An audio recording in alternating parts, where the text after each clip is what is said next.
आज एक भवन खड़ा हुआ। इस भवन की आवश्यकता है, इसलिए शरीर के आराम के लिए, शरीर निर्वाहिक वस्तुओं के रख रखाव के लिए आए गए जो मेहमान हैं, उनके निवास के लिए, उनकी सुविधा के लिए भवन को मकान भी कहा जाता है, घर भी कहा जाता है।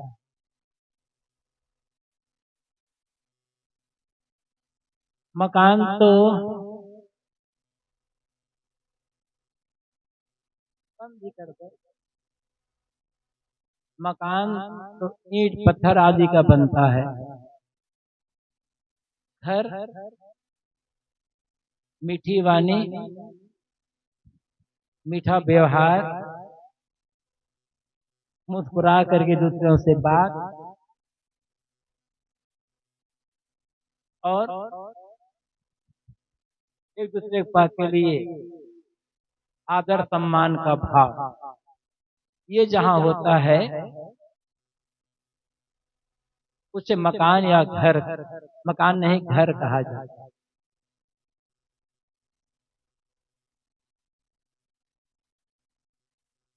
अक्सर कहा जाता है कि मकान बनाना बहुतों का आता है, घर बनाना किसी किसी को आता है। मकान में सुविधा मिलती है, आराम मिलता है, सुख नहीं मिलता। घर में आराम सुविधा भले न मिले, सुख मिलता है, प्यार मिलता है, सम्मान मिलता है। ये तो बाहर मकान और घर की बात हुई। एक भीतर के भी मकान होता है, जैसे सुन रहे थे भजन, धाम मिला गुरु की छाया। धाम का जगह भी है, धाम का घर निवास भी है, घर भी है। गुरु की दया, गुरु की दया से एक ऐसा धाम मिल गया, एक ऐसी जगह मिल गई, एक ऐसा घर मिल गया जहाँ पूर्ण विश्राम है, सारे दुखों का अंत, जहाँ सर्व दुखों का अंत हुआ, जहाँ हमारे दुखों का अंत हो जाए, सर्व दुखों का अंत, वह हमारा असली धाम होता है, असली घर होता है। अब सर्व दुखों का अंत का अर्थ क्या होता है? मानसिक दुखों का अंत होना। शरीर का दुख अलग होता है, मन का दुख अलग होता है। शरीर के दुख को हम दर्द पीड़ा कहते हैं, वैसे शरीर दुख शरीर को नहीं होता है, दुख मन को होता है। शरीर में दर्द होता है, पीड़ा होती है, कष्ट होता है, बस यही है। दुख शरीर में नहीं होता है, दुख मन में होता है। मन में भले कष्ट ना हो, मन में दर्द भले ना हो, किंतु मन को दुख होता है। और होता कई बार ऐसा है कि शरीर को पूरा आराम मिल रहा है, पूरी सुविधा, शरीर में कोई दर्द नहीं है, फिर भी आदमी दुखी रहता है। वे दुख किसका है? ये दुख शरीर का नहीं है, मन का। गुरुदेव जी कई बार अपने प्रवचनों में कहे हैं, याद होगा, दिल्ली की ही बात है, तो दिल्ली के थोड़ा आगे की बात होगी। गुरुदेव जी का कार्यक्रम था, एक भक्त के यहाँ गुरुदेव जी और संतों को स्वागत जलपान के लिए बुलाया गया। ड्राइंग रूम ही इतना बड़ा था, उतने में तो एक मकान बन जाता, बहुत बड़ा ड्राइंग रूम। और मकान बहुत बड़ा, बड़े से। जब सब कुछ हो गया तो घर की मालकिन गुरुदेव जी के पास बैठती है और कहती है, महाराज मैं बहुत दुखी हूँ, शायद मैं दुनिया में सबसे दुखी हूँ। हर आदमी को लगता है कि मेरा दुख दुनिया का सबसे अधिक बड़ा दुख है, मैं ही दुनिया में सबसे अधिक दुखी हूँ। गुरुदेव जी ने कहा, इतना बड़ा मकान, इतनी सुविधाएं, इतनी सब आराम की चीजें, इतने रुपये पैसे, अब तुम दुखी हो। तो मकान कितना बड़ा है, कितनी सुविधा उसमें मिल रही है, कितना आराम मिल रहा है, कितने पैसे हैं, ये बड़ी बात नहीं है। बड़ी बात है कि मन दुखहीन है या दुख।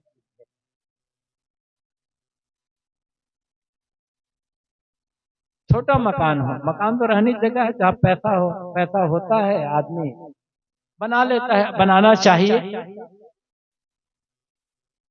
ताकि और भी घर में कोई गृहस्थ लोग हैं तो कभी कभी 1 2 4 मेहमान तो आते रहते हैं। एक ही कमरे हैं, 2 ही कमरे हैं, मेहमान आ जाए तो असुविधा होती है, कहाँ ठिकाना कैसे करें। तो पैसा है, मकान बड़ा बना लिया। मकान बनाना गलत नहीं, बनना चाहिए और हर आदमी को अपना एक ऐसा मकान बना लेना चाहिए। लेकिन मैं ये कह रहा था, ये जो होता है सिर्फ आराम के सुविधा की दृष्टि के लिए होता है, लौकिक व्यवहार के लिए होता है, और ये इसकी आवश्यकता है। पहले तो इसी की आवश्यकता है। आदमी, किसी आदमी के पास अपना एक घर, अपना एक मकान न हो तो समझा जा सकता है कि उसको निर्वाह में कितनी कठिनाई होगी। दिन भर आदमी काम कर रहा है, कोई खेत में, खलिहान में, कोई बाहर और है, कहीं और कहीं काम कर रहा है, और उसके पास रात्रि में सिर छपाने के लिए, विश्राम करने के लिए अपना एक मकान ना हो, चाहे कितना छोटा भी क्यों ना हो, तो उसको कितनी परेशानी होगी, कितना कष्ट होगा, उसको समझा जाता है। बंबई जैसे शहर, आर्थिक राजधानी भारत की बंबई, बंबई में काम की कमी नहीं है, काम तो बहुत मिल जाते हैं वहां, लेकिन रहने की जगह बहुत। इतने बड़ी जगह में तो पता नहीं कितने लोग रह रहे हैं, इतने में तो 2 3 परिवार रह लेंगे, जितने ये हाल बैठे उसी में। ऊपर ऊपर बना लीजिए, ऊपर नीचे टॉयलेट, बाथरूम, किचन, ऊपर रहने की जगह थोड़े में 10 10 फीट आदमी, दुसत्ती कहते हैं ना, वहां रहते हैं।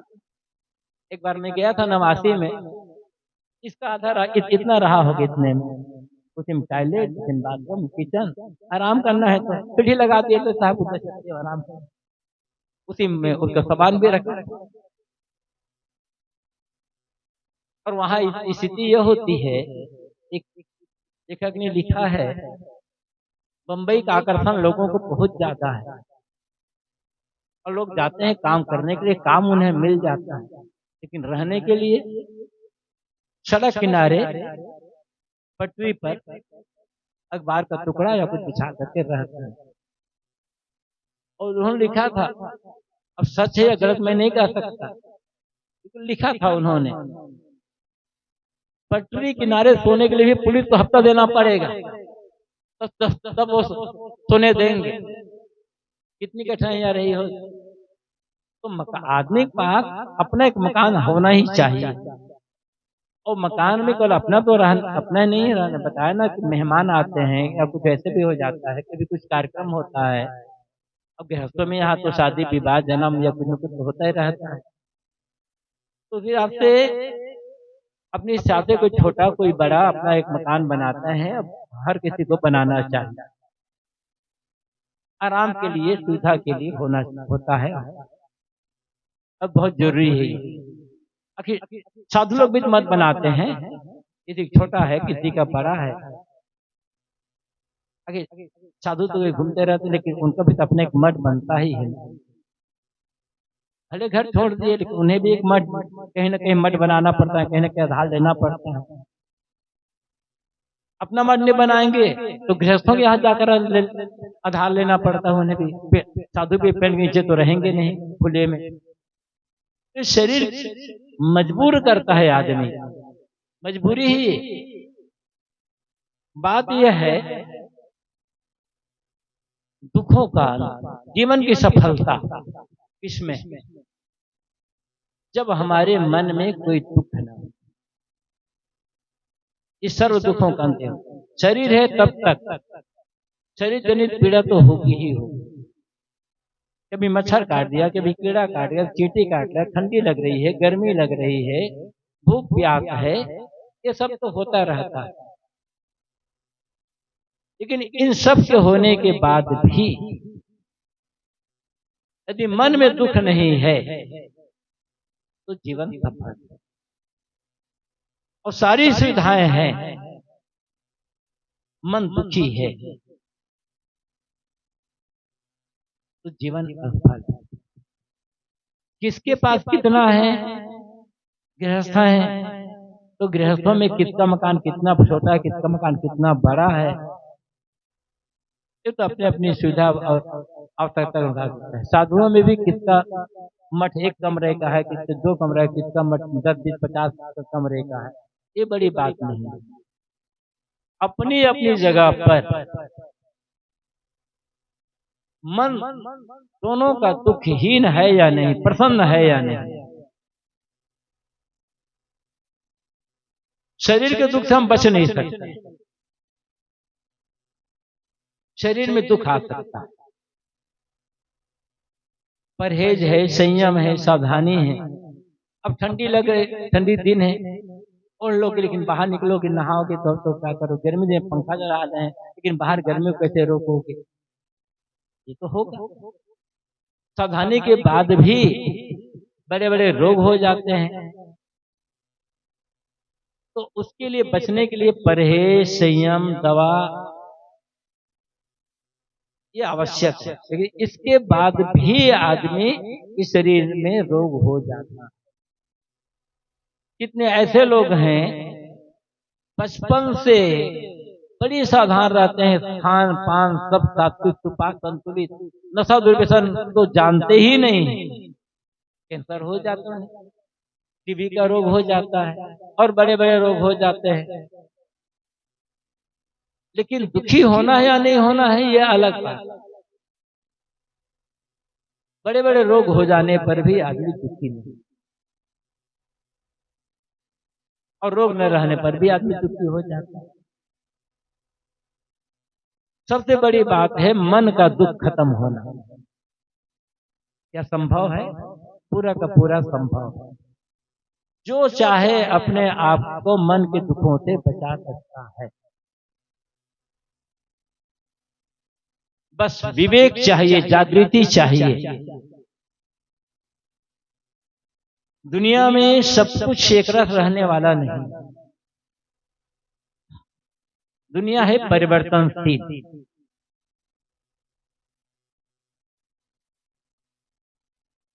न तो हमारा शरीर एक रस है, न परिस्थिति एक रस है, न चीज एक रस है। कभी चीज घटती है, कभी चीज बढ़ जाती है, कभी अनुकूलता आती है, कभी प्रतिकूलता आती है। ये तो होता रहेगा। लेकिन इसके बाद भी हम अपने आप को दुखों से बचा सकते हैं।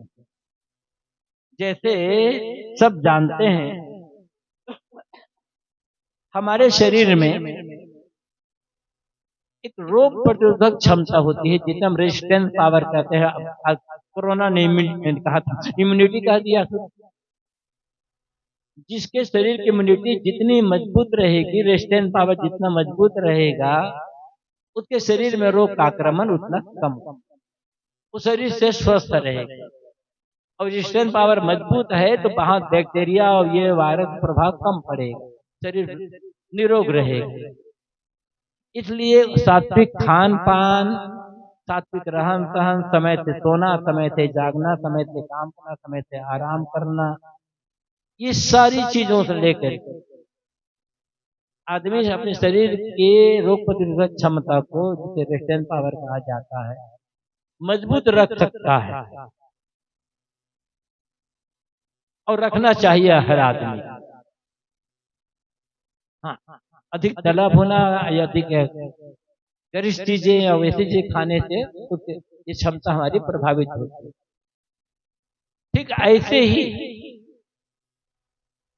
अपने मन में दुख प्रतिरोधक क्षमता, ऐसी क्षमता विकसित करना कि बड़ी से बड़ी घटना हमें दुखी ना करे। जैसे मैंने कहा, अब कई बार डॉक्टर लोग कहते हैं बीमारी फैलती है, कोई बुखार आ गया, सर्दी आ गया, जुकाम आ गया या कुछ और हो गया, डॉक्टर कहते हैं ये वायरल फीवर है, ये बैक्टीरिया का प्रभाव है। तो वायरल फीवर है सबको क्यों नहीं होगा? सबको होना चाहिए। जिनके जिनके रेजिस्टेंस पावर कमजोर रहा वहां वहां पर पड़ा। और आजकल तो कुछ नहीं, क्या तो जुकाम हुआ, खांसी हुई, सर्दी हो गई, बुखार हो गया, शरीर में फोड़ा हो गया, कहा तो इन्फेक्शन है, बस सब मामला खत्म, कुछ पूछना नहीं है। और तो सब तो क्यों नहीं होता फिर? तो जैसे सबके शरीर की क्षमता अलग अलग है, इसलिए एक ही परिस्थिति में कोई सुखी रहता है, कोई स्वस्थ रहता है, कोई बीमार रहता है। ऐसे ही मन की क्षमता अलग अलग है। बड़ा सा बड़ा संकट आता है, आदमी अंदर से एकदम आश्वस्त है। बड़ी से बड़ी विपत्ति उसको विचलित नहीं कर सकती। ऐसी क्षमता विकसित करने की आवश्यकता है, और ये क्षमता हर व्यक्ति के पास। बस होता क्या है, अच्छी संगति, अच्छी बातों का श्रवण जितना हम करते रहेंगे और उसका मनन करेंगे, मनन करने के साथ प्रयोग करेंगे, तो हम जो हमारी क्षमता जो दबी हुई है, ये क्षमता विकसित होती चली जाती है। हाँ, इसके साथ ये भी होना चाहिए, दुखी नहीं होना है। यदि दुखी नहीं होना है और दूसरों के प्रति जिसने गलत व्यवहार किया है, शत्रुता का व्यवहार किया है, उसके लिए मन में बैर भाव नहीं पालना है। तो करना क्या है, पुरानी गलत बातों को भूलते चले जाना। जो आदमी पुरानी गलत बातों को जितना याद रखेगा ना, उसका मन उतना दुखी रहेगा, बीमार।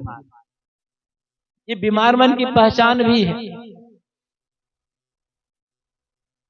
अच्छी बातें भी है, अच्छी घटनाएं भी घटित हुई हैं, लेकिन हमारा मन अच्छी घटनाओं को याद नहीं करता।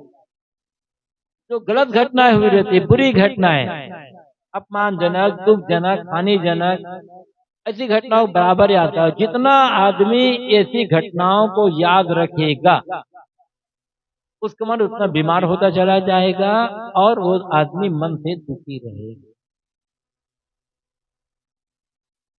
मन के दुखों से बचने के लिए एक बड़ा अच्छा रास्ता है, किसी से गलत व्यवहार किया है उसे संबंध बनाने के लिए, उसके प्रति जो शत्रुता का भाव है, द्वेष का भाव है, उसको मिटाने के, भुलाने के लिए रास्ता एक ही है, उनके द्वारा की गई गलत बात, कही गई गलत बात, किए गए गलत व्यवहार, किए गए गलत बर्ताव, इसको जितना जल्द हो सके भुला दो।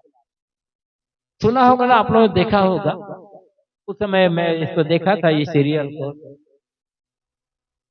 को कहा था, उसको मैं देखा था, बुद्ध सीरियल में आता, तथागत बुद्ध के बारे में सीरियल चला था, बहुत लोग देखे रहे होंगे। उनके चचेरे भाई देवदत्त जो घर छोड़ करके बुद्ध के ही शिष्य हो गया, पारिवारिक रिश्ता में सगे चचेरे भाई और धार्मिक रिश्ते में बुद्ध का ही शिष्य, बाद में कुछ बातों को लेकर बुद्ध के घोर विरोधी हो, और यहां तक बुद्ध को जान से मारने लिए कितने कितने षड्यंत्र भी रचे, एक राजा को भी फोड़ डाले और बदनाम करने के लिए पता नहीं किसी बेश्या को किया, किसी उसको किया, कुछ किसी की हत्या कर दिए, किसी प्रकार से बुद्ध की बदनामी हो। लेकिन बुद्ध की बदनामी नहीं हुई, सारी पोलपट्टी खुलती चली गई। तो जान से मारने की कोशिश तो किए ही वो, अब पता नहीं क्या क्या किया। वही देवदत्त अंतिम में जब उन्हें बीमारी हुई, खून उल्टी होने लगी, बुद्ध को पता चला तो बुद्ध उनके पास आए, उनकी सेवा। तो देवदत्त ने कहा, भगवान मैंने आपको बड़ा कष्ट दिया है, बड़ा अपराध किया है आपके साथ। तो बुद्ध ने बड़ी अच्छी बात कही, हम लोगों के कल्याण के लिए, हम लोग भूल जाते हैं, मुझे तो कुछ भी याद नहीं है। देवदत्त कहते हैं कि मैंने आपके साथ बड़ा अपराध किया, बहुत तकलीफ दिया, आपको बड़ा कष्ट दिया, दुख दिया। बुद्ध कहते हैं मुझे कुछ भी याद नहीं। ये स्वस्थ मन की पहचान, और ऐसा मन किसी भी परिस्थिति में दुखी नहीं हो। ऐसा मन बनाना हर व्यक्ति का कर्तव्य है। हम भक्ति करते हैं, सत्संग करते हैं, पूजा करते हैं, पाठ करते हैं, ध्यान चिंतन करते हैं, साधना करते हैं, उस सब का फल यही है, ऐसा स्वस्थ मन बनाना। जैसे शरीर को हम स्वस्थ बनाने के लिए तमाम काम करते रहते हैं, और करना चाहिए आदमी को, इसके बाद भी शरीर में रोग हो जाता है। ऐसे मन को स्वस्थ बनाने के लिए एक बड़ा सुंदर रास्ता है, किसी के द्वारा किए गए गलत व्यवहार और कही गई गलत बात को दिमाग से खारिज कर देना। ये सर्व दुखों का अंत कहते हैं ना, मानसिक दुखों का अंत के लिए एक बड़ा सुंदर रास्ता है। दूसरी बात है लेकिन ये बातें तो गलत बातें हैं, भूलती क्यों नहीं है, भुलाएं कैसे इसको? क्योंकि हमारे मन का काम है कुछ न कुछ सोचते रहना, खाली नहीं बैठता है आदमी का मन, किसी न किसी काम में लगा तो कोई न कुछ मन सोचता रहता है। अब आदत क्या है मन की, कि एक व्यक्ति के मन की नहीं, हर व्यक्ति के मन की। जो पूरे साधना परायण हैं, जो तत्परता पूर्वक साधना में लगे हैं, बराबर अपने मन पर निगरानी करते रहते हैं, उनकी बात छोड़ दो। ऐसे लोग तो 0.1% भी मिलना मुश्किल है। अधिकतम लोगों का मन पे सोचता है, अब है क्या, गलत बातों, या तो पुरानी गलत बातों सोचेगा, या आगे के लिए कल्पना करता रहेगा, चिंता करता रहेगा। तो रास्ता क्या है? एक रास्ता है, सदैव अच्छा सोचना। अच्छा सोचना उसी हम सकारात्मक चिंतन भी कर सकते हैं। ये सकारात्मक चिंतन, ज्ञान विवेक का चिंतन, आत्मा की अमरता का चिंतन, निर्मलता का चिंतन, जो आत्मा अब अगर हमारा अखंड है, शुद्ध बुद्ध है, निर्मल निर्विकार है, इसका चिंतन, प्रेम भक्ति सेवा सत्कार का चिंतन, या अन्य और ऐसे जो भी सकारात्मक चिंतन है, जितना हम चिंतन सकारात्मक हमारा होता जाएगा, उतना हमारा मन बलवान बनता जाएगा। दो चीजें होती हैं, नकारात्मक जो गलत बात है उसको जितना हम भूलेंगे, मन की बीमारी दूर होगी, और सकारात्मक चिंतन जितना बढ़ेगा, मन स्वस्थ होगा। जैसे कोई आदमी बीमार पड़ा,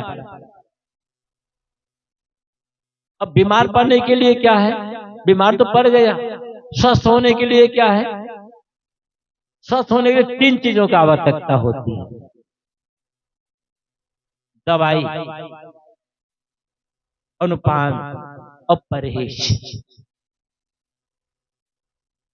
दवाई तो ले रहा है आदमी, अनुपान सही नहीं हो, जो पथ्य है पथ्य सही नहीं है और परहेज नहीं है, तो महंगी से महंगी दवा भी बीमारी को ठीक नहीं करेगी। जैसे मान लो, उदाहरण दे रहा हूं, किसी आदमी को रात के समय ठंडा शरबत पीने से जुकाम, खांसी, सर्दी की बीमारी हो गई।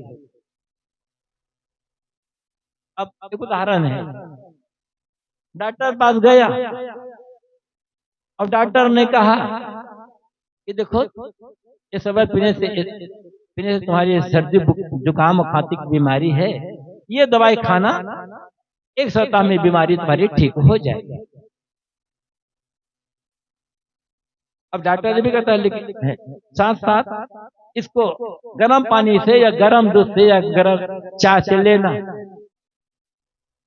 अब भोजन ऐसे भोजन करना, ठीक।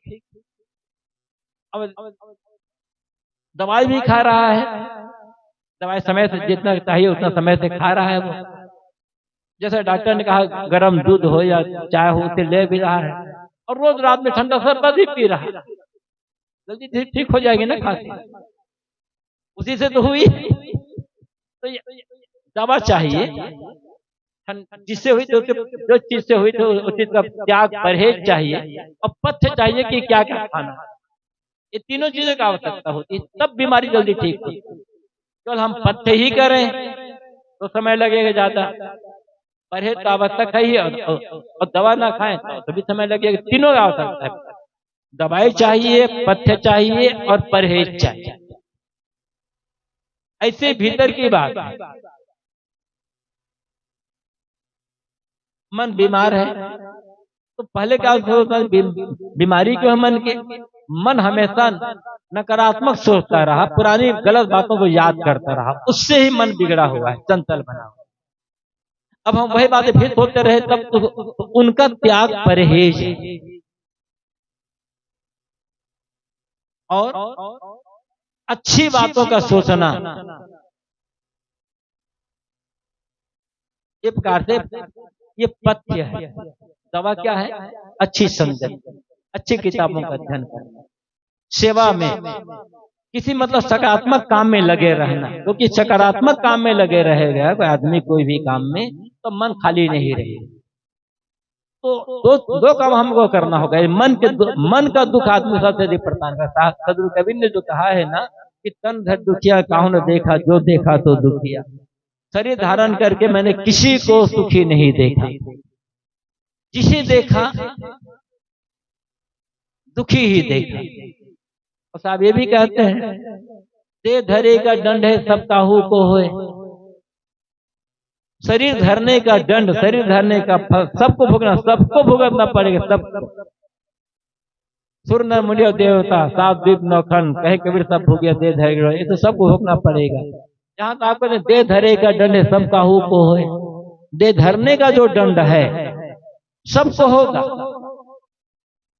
तो फिर ज्ञान, ध्यान, संयम, साधना का अर्थ क्या है साहब, है क्यों?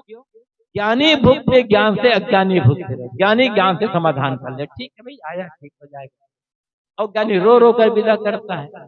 तो ज्ञान का और भक्ति का, सेवा का, प्रेम का फल यही हुआ परहेज, मतलब ये पथ्य है।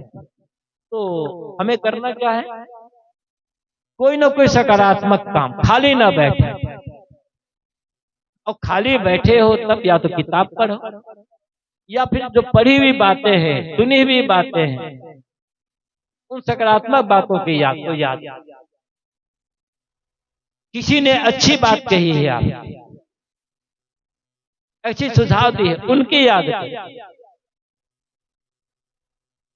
जितना सकारात्मक विचार रहेगा मन में, जितना ज्ञान विवेक विचार की बातों का स्मरण रहेगा मन में, प्रेम सेवा भक्ति की बातों का स्मरण रहेगा मन में, उतना मन स्वस्थ होता चला जाएगा। उधर हमने नकारात्मकता का त्याग कर दिया, अब मन के दुख का कोई सवाल ही नहीं उठता। शरीर का जो रोग है इससे हम बचा नहीं सकते अपने आप, लेकिन मन का रोग, मन का दुख, इसे जो चाहे वो बचा सकता है। जीवन निर्वाह के लिए आदमी को बहुत कुछ करना पड़ता है, लेकिन निर्वाह की सारी सामग्री मिलने के बाद भी आदमी दुखी क्यों है? वो मन परेशान कर रहा है, इसलिए दुखी। तो शरीर पर आदमी ध्यान देता है, मन पर ध्यान नहीं दे पाता। शरीर पर ध्यान देना जरूरी है, क्योंकि शरीर एक सेवा और साधना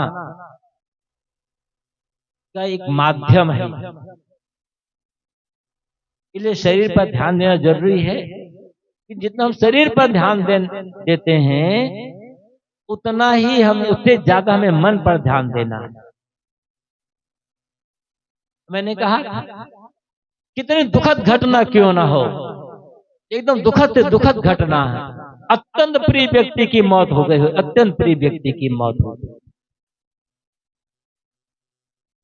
एक दुखद घटना है। अब उस दुखद जितना याद करोगे मन उतना परेशान हो जाता। अनेक लोग जो बड़े सज्जन, सदाचारी और भक्त पुजारी, इनमें से कितने ऐसे लोग आगे चलकर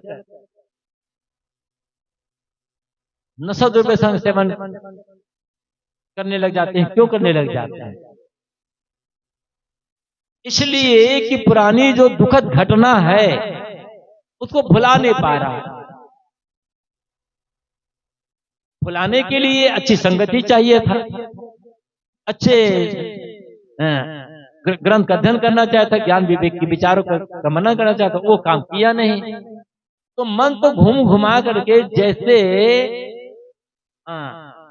कंपास की सुई क्या जिधर घुमा दो वो हमेशा पलट करके उत्तर दिशा में ही जाएगी। ऐसे मन की आदत, यदि उसे सही खुराक नहीं दिया, सही दिशा नहीं दी, तो घुमा करके वो पुरानी जो गलत बातें हैं, जो दुखद बातें हैं, उनको ही याद करेगा मन। और आदमी संभाला नहीं, बस उस दुख भुलाने के लिए शराब पीने लग गया, और शराब पीते पीते फिर एक ऐसी आदत बन जाती है छोड़ना मुश्किल होता। क्या फिर किसी दुखद बात को भूलने के लिए आदमी पहले शराब पीता है, और शराब पीने की आदत हो जाती है, तब बाद में शराब आदमी को पी जाती है। पहले शुरुआत में आदमी शराब को पीता है, और बाद में शराब आदमी को पीती है, क्योंकि आदत बना लिया। अब उसी के बिना रहना मुश्किल। पहले तो एक दुखद घटना थी ही, अब एक और नई घटना शुरू हो गई। तो दुख इसीलिए होता है। मन का दुख का कारण क्या है? तो मन के दुख का दो कारण है। एक तो जो चाहता है आदमी वो होता नहीं, और दूसरा जो नहीं चाहा वो हो गया। बस ये मन के दुख है। अब जो नहीं चाहा वो हो गया, उसको हमारे रोते रहने से, याद करने से वो अब तो बदलेगी नहीं घटना। या किसी ने हमें गाली दी हो, किसी ने हमारा अपमान किया हो, किसी ने हमारे अत्यंत प्रिय व्यक्ति की मौत हो गई हो, वो हमसे बदल करके शत्रुता का व्यवहार कर रहा हो, अब क्या फायदा होगा उसको याद कर उसको भुलाइए, मिटाइए दिमाग से, और अच्छे कामों में लगना हो। जिस समय अपने निर्वाह का काम करते उस समय तो काम करते ही करते हैं, बाकी समय में सद्विचार, ग्रंथ का अध्ययन, अच्छी संगति, अच्छी चर्चा, इनको यदि हमने अपनाया नहीं तो हम कहीं चले चाहे साधु ही क्यों ना बन जा, गुरु बाबा क्यों ना बन जा, अनेक लोगों को दीक्षा देना शुरू क्यों ना कर दो, दुखी रहोगे मन। गुरु साधु बन जाना, गुरु बन जाना, लोगों को दीक्षा दे कर कंठी माला बना करके अपना चेला बनाते रहना बड़ा सरल है, किंतु अपने मन को चेला बनाना, वही काम लेना मन से जो उचित है, वो क्या है? ज्ञान, विवेक, विचार, दया, क्षमा, भक्ति, सकारात्मक। किसी ने अच्छा व्यवहार हमारे साथ किया है, उस व्यवहार की याद करते रहो, प्रेम बढ़ेगा। कोई भी व्यक्ति हो, जिस किसी ने हमारे साथ अच्छा व्यवहार किया है, उसके जितने याद करोगे, या उस व्यक्ति में जो अच्छाइयां है, जो सद्गुण है, उनके याद करोगे, उनके लिए मन में प्रेम बढ़ता चला जाए,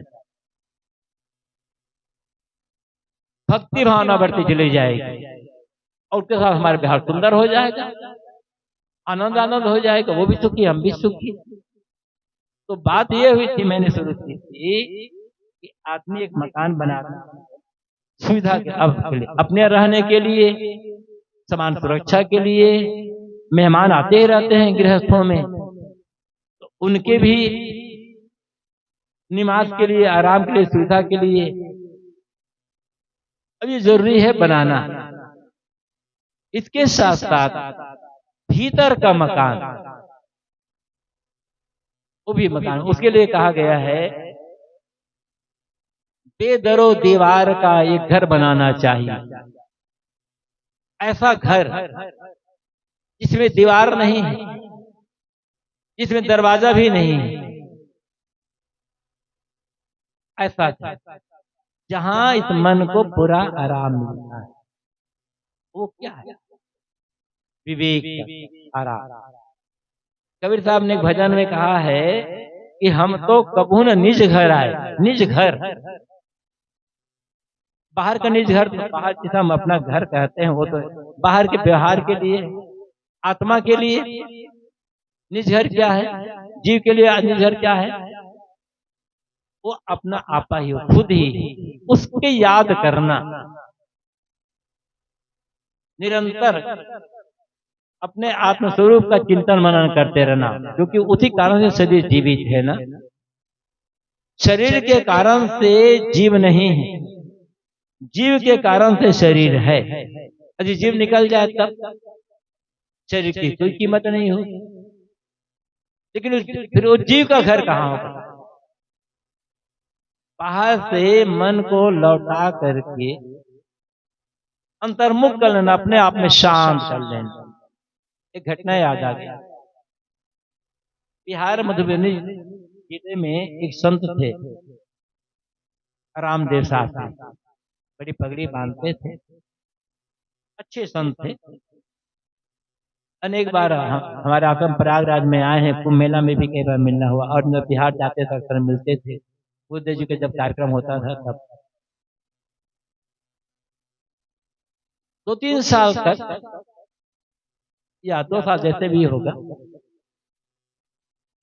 प्रयागराज के कार्यक्रम में वे नहीं आए। बुद्ध जी बिहार भी गए एक बार, तो वे नहीं मिले। फिर एक बार वार्षिक कार्यक्रम में बहुत से भक्त लोग आए, तो एक देवी आई, वे सत्संगी, और सत्संगी भी और कुछ विचारक,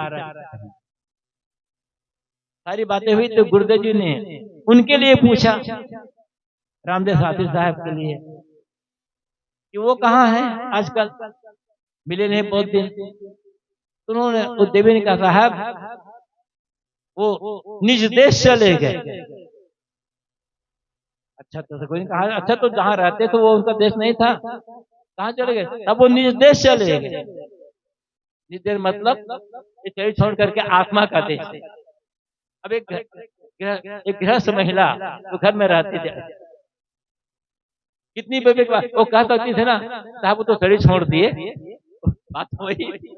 उन्होंने कहा था वो तो निज देश चले। निज देश मतलब निज देश तो बाहर का देश नहीं है,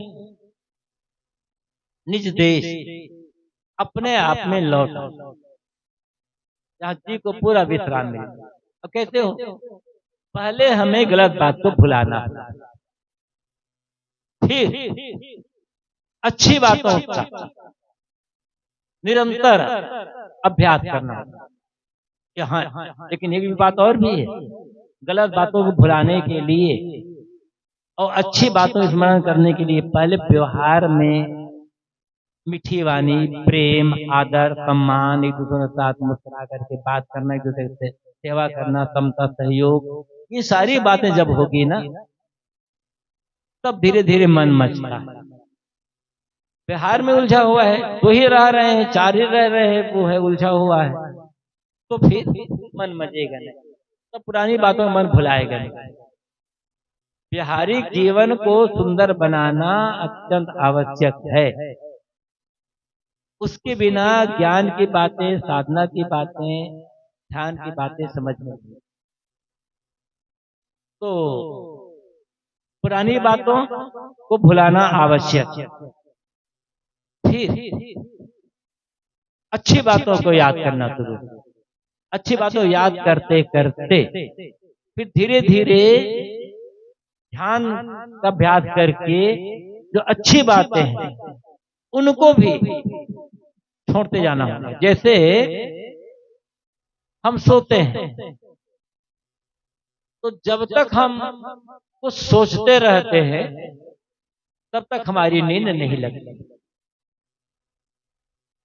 अब कोई सोचता रहे नींद नहीं आ रही है, नींद नहीं आ रही है, जब तक सोते तब तक आएगी नहीं। सोचना बंद कर दो, नींद आ जाएगी। जल्दी सोने के लिए, जल्दी नींद लाने के लिए दो ही रास्ते हैं, दो रास्ते का एक ही रास्ता। कुछ भी सोचो मत, बिस्तर पर लेटो, सोचना बंद। आधे मिनट में, 1 मिनट में नींद लगे, प्रयोग करके देख सकते। लेट जाओ बिस्तर, बैठे हो तब तक आप सोचना चाहो, सोच लो जो सोचना चाहो, और लेट गए, जैसे लेटो ऐसे सोचना। जो भी दिमाग में बात आ रही है सबको विदा कर। अब मैं तो कई लोगों से ये कहता हूँ, तुम्हारे पास बहुत काम है, तमाम चिंता है, ये है वो है, मन में टेंशन है, चलो कोई बात नहीं। जब रात में सोने के लिए जाओ ना, तब जाते जाते दरवाजे पर खड़े हो जाओ, और जब अंदर घुसते तो मुंह तो कमरा की ओर होता है, खड़े होकर मुंह को कमरा से बाहर, कमरे जो बेडरूम है उस तरफ पीठ, बाहर तरफ मुंह कर, और अपने मन के कहो जो दुख है, चिंता है, भय है, टेंशन, देखो भाई ये मेरा प्राइवेट रूम है, यहाँ औरों को आने के लिए मनाही है, अब यहाँ तक तो तुम लोग रहे तो रहे, अब यहाँ मत आओ, अभ्यास करके देखो तो भला। एक सज्जन एक ऑफिस में काम करता, कुछ दिन तो सब ठीक चलता रहा। कुछ दिन बाद उसकी पत्नी ने देखा कि जब वो ऑफिस से आते थे शाम को, तो घर के बाहर पेड़ था, पेड़ था, वहां पर वो पेड़ पास खड़े होते थे और अपने हैंडबैग से निकाल करके उनको निकाल करके प्रेम में डालते थे, थोड़ा सा निकाल जेब में निकाल से कोई डालते थे। कई दिन तो पत्नी देखा, और जब जाते थे ऑफिस फिर पैर खड़ा होकर के उसे निकाल के डालते। पत्नी ने देखा क्या रोज इसमें निकाल प्रेम में टांगते हैं, और जब जाते तो फिर निकाल कर ले लेते हैं। अब फिर जाकर प्रेम देखे वहां को दिखाई नहीं पड़ा, समझ में आया नहीं, आपको दिखाई नहीं पड़ता, न तो कोई यहाँ झोला है, न कपड़ा है, न पैर में कोई गड्ढा है। पत्नी ने पूछ लिया तुम क्या करते हो ये सब नाटक, क्या पैर आते हो ऑफिस में कुछ टांगते हो? अरे ऑफिस में ना बहुत टेंशन रहता है, कुछ टेंशन को झोला से वैसे निकाल के पेन में टांगता हूँ ताकि घर में जाओ तो टेंशन ना आए, नहीं तो घर वो जो टेंशन आ जाएगा ना, फिर तुम पर चिल्लाऊंगा, बच्चे पर चिल्लाऊंगा, उस पर चिल्लाऊंगा, सब बिहार खराब हो जाता है। आ देते। ये उतारने से मतलब कैसे अपने टेंशन भुलाना है उसके लिए। तो बात मैं कह रहा था, जब हम सोने जाते हैं ना, तो जब हमारा मन सोचना बंद कर देता है तो जल्दी तुरंत नींद आ जाती है। और जब गाढ़ी नींद में रहते हैं तब कुछ भी ख्याल नहीं रहता, कुछ भी। बगल चीजों को उठाकर ले जाए तो पता नहीं चलता, कितना एकदम सब। और गाढ़ी नींद में कितनी शांति रहती है, कोई दुख नहीं रहता उस समय, कोई दुख, न शरीर का दुख, न मन का दुख, न कोई दुख नहीं रहता। ऐसे ही कब उस समय मन में कोई विचार नहीं, ऐसे ही जागते जागते पहले मैंने कहा था, पहले गलत विचारों का त्याग, फिर अच्छे विचार, फिर उन अच्छे विचारों को भी छोड़ दो। जागते जागते जागते जागते मन के दुखों से आप मुक्त हो सकते हो, कोई भी आदमी मुक्त हो। और जिसने ऐसा बना लिया समझ लो उसका जीवन सफल।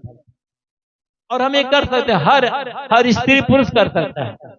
जो गृहस्थी में है वो भी अपने ढंग से कर सकते हैं, बहुत लोग करते ही हैं, अभ्यास करते ही हैं। और जो विरक्ति में है उनका तो एक काम ही है करना।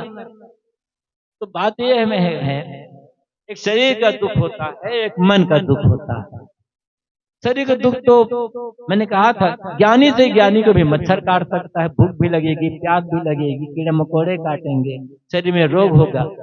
तो जैसे हम शरीर के रोग से बचने के लिए अनेक उपाय करते हैं और करना चाहिए आदमी को, ऐसे ही मन के रोग से बचने के, मन का जो दुख है उससे बचने के लिए भी हमें उपाय करना है।